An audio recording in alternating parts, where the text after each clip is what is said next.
Boa tarde, meu amigo. Ah, Bracinho, como é que você tá? Mas tô aqui entendendo meus freguês, homem. Mas, homem, eu tô meio desacorçado com a vida. Mas o que aconteceu?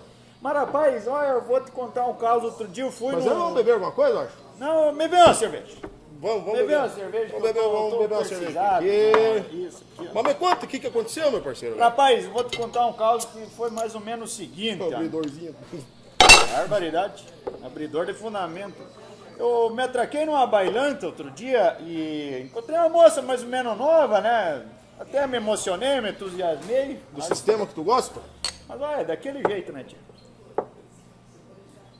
E aí se tracamos numa bailanta, dançamos duas, e umas horas eu dei uma olhada na pele da menina e o que tava acontecendo? Tá mais ou menos vermelho, assim, umas bolinhas vermelhas, mas não dei muita bola, né? Digo, pode ser que de repente eu era meio de uma cruz, de umas raças Alérgica, alguma coisa? vai saber, né? De repente, pode ser que eu era muito feio, né, tia?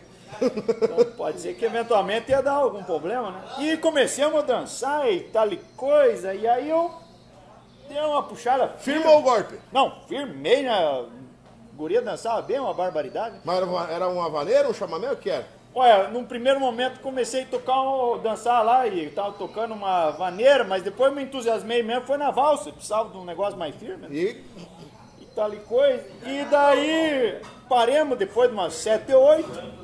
E aí o que aconteceu? De repente eu olhei, a guria tava com uma blusinha daquelas, meio uns recortes diferentes aqui de trás, né? Deu pra olhar o que tinha atrás, né? E daí eu vi que tava tudo meio roxo, rapaz. E daí, Paulo, o seguinte, a menina dançava muito bem e eu, umas horas, disse pra ela, vamos parar pra tomar uma gasosa, né? Porque senão nós vamos cansar demais, a valsa sabe que é meio puxado. Sim. E aí no que ela foi na minha frente, eu dei uma olhada nas costas dela, onde eu tinha botado a minha mão, tava tudo roxo, rapaz. Onde tu firmou, roxou tudo. Não, arroxou em qualquer quantia, eu fiquei até meio preocupado, disse, bah, mas se tava meio vermelho, eventualmente no braço, não tinha problema, né? Mas arroxou em qualquer quantia, né? E aí eu me preocupei, eu tô entusiasmado com essa guria, né, tia? Já saí umas 3, 4 vezes com ela, já atei um namoro.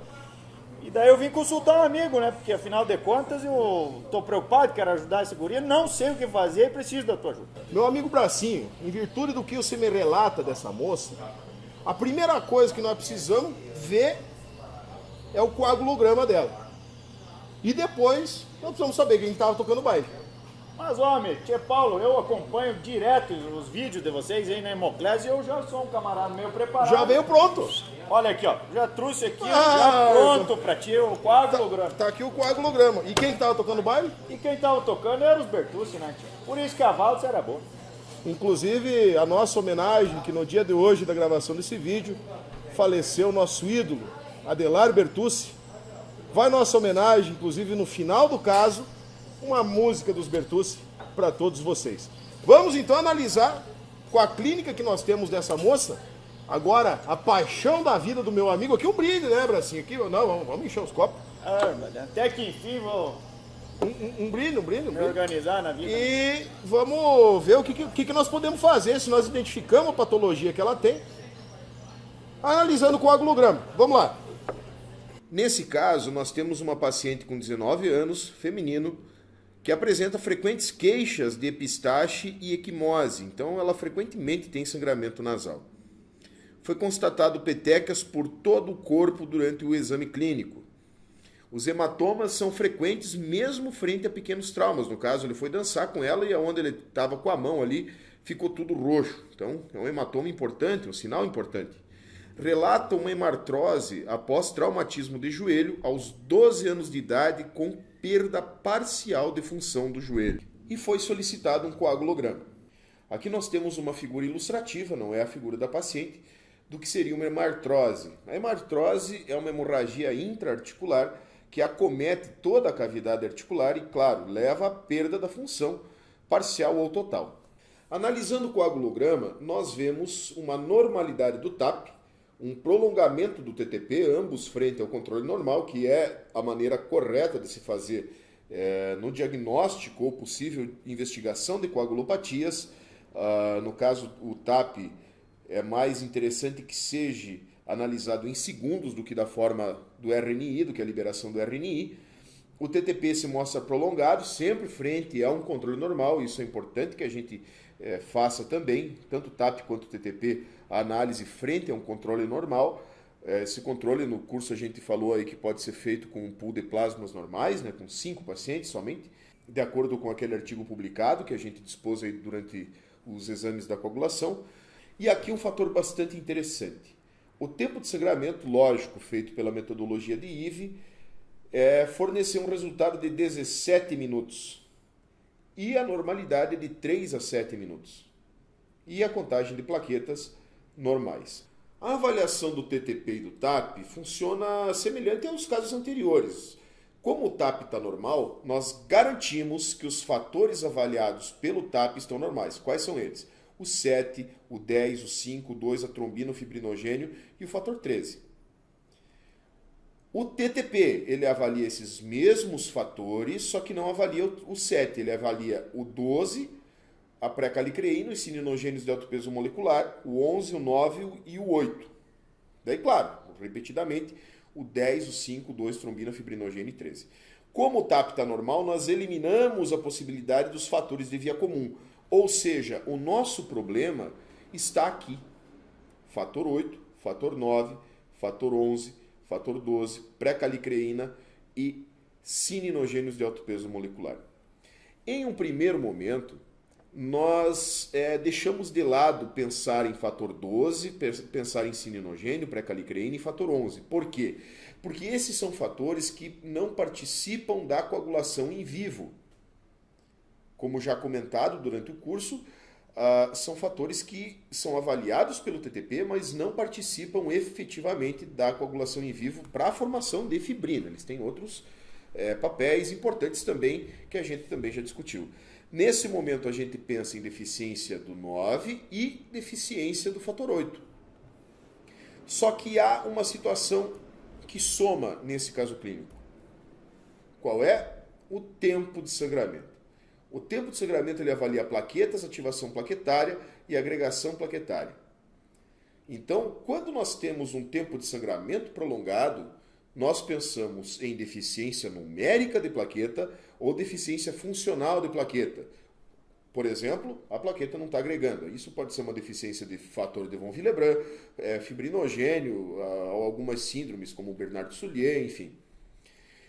Frente ao tempo de sangramento aumentado, somado ao TTP, a gente pensa em fator de von Willebrand. Por quê? O fator de von Willebrand ele é necessário para que a plaqueta seja apresentada ao colágeno, para que inicie a ativação das plaquetas, e o fator de von Willebrand ele também é necessário para a proteção do fator 8 da inativação.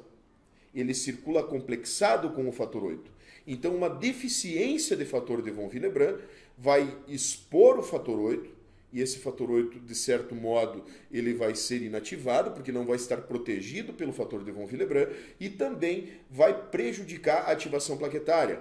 Frente ao quadro em questão, que nós temos um prolongamento do TTP e do tempo de sangramento, com normalidade do TAP e de contagem de plaquetas, nós pensamos em doença de von Willebrand. Por quê?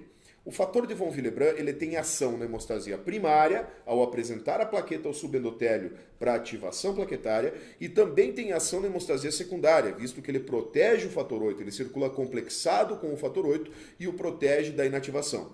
Então, uma deficiência de fator de von Willebrand vai prejudicar a ativação plaquetária e também vai prejudicar a proteção do fator 8, o qual será degradado prolongando o TTP. E no caso da função plaquetária, a diminuição da concentração do fator de von Willebrand ou a diminuição da funcionalidade do fator von Willebrand, as plaquetas não serão ativadas. Então, o que justifica o aumento do tempo de sangramento. A hipótese diagnóstica é a doença de von Willebrand, como já comentado, e o confirmatório seria a dosagem do fator de von Willebrand e a agregação frente à ristocitina. Agregação plaquetária, obviamente. Falando ainda da doença de von Willebrand, é necessário que se classifique ela de acordo com o subtipo. A doença de von Willebrand ela é mais frequente em mulheres, a hemofilia é mais frequente em homens, e ela tem alguns subtipos. O tipo 1 é a deficiência quantitativa do fator de von Willebrand. Então, o paciente produz menos fator de von Willebrand. O tipo 2, deficiência qualitativa do fator de von Willebrand, e tem alguns subtipos. O 2A é variantes com defeitos qualitativos com redução da função de ligação a plaquetas.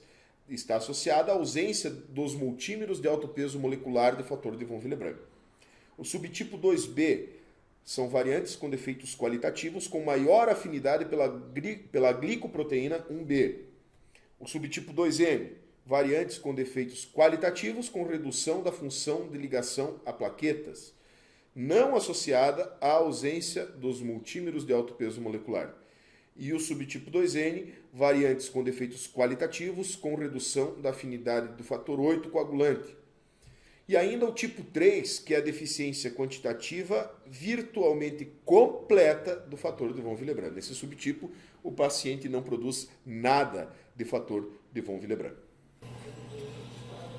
Então, meu amigo velho, segundo nós analisamos aqui o coagulograma da tua pretendente, provavelmente ela tenha uma doença chamada doença de von Willebrand, onde há uma deficiência hereditária de um fator muito importante, que é o fator de von Willebrand, que atua na coagulação sanguínea. Por isso que ela tem a coagulação deficiente, ficava roxa, manchinha vermelha no braço, né, que a gente chama de petequia, e ela provavelmente seja portadora dessa patologia. Mas meu amigo Paulo, eu tava aqui pensando enquanto tu estava comentando isso aí. E isso é uma coisa que acontece direto? Como é que é? Atinge que tipo de mulher? Eu estou preocupado, né, tia? Ela é uma coagulopatia mais prevalente em mulheres e frequentemente, somada à população toda, é a segunda coagulopatia mais prevalente no Brasil. Mas temos recurso? Tem. A partir de agora a gente precisa identificar qual é o subtipo dessa doença. Tem vários subtipos para fazer, ou para o médico fazer a terapêutica adequada para o subtipo que ela porta. Bárbara, Paulo, tu me deu um alívio no coração. Eu, a hora que eu arrumo uma prenda, ainda me dá um problema desse. Que barbaridade! Precisamos aqui, é urgente. Não, vamos tomar mais um gole aqui no Boteco do Prof. Hoje, então, identificamos mais um caos clínico. Um abraço a todos e até a próxima. Muito obrigado, Bracinho, pela tua presença. Não, olha, Paulo.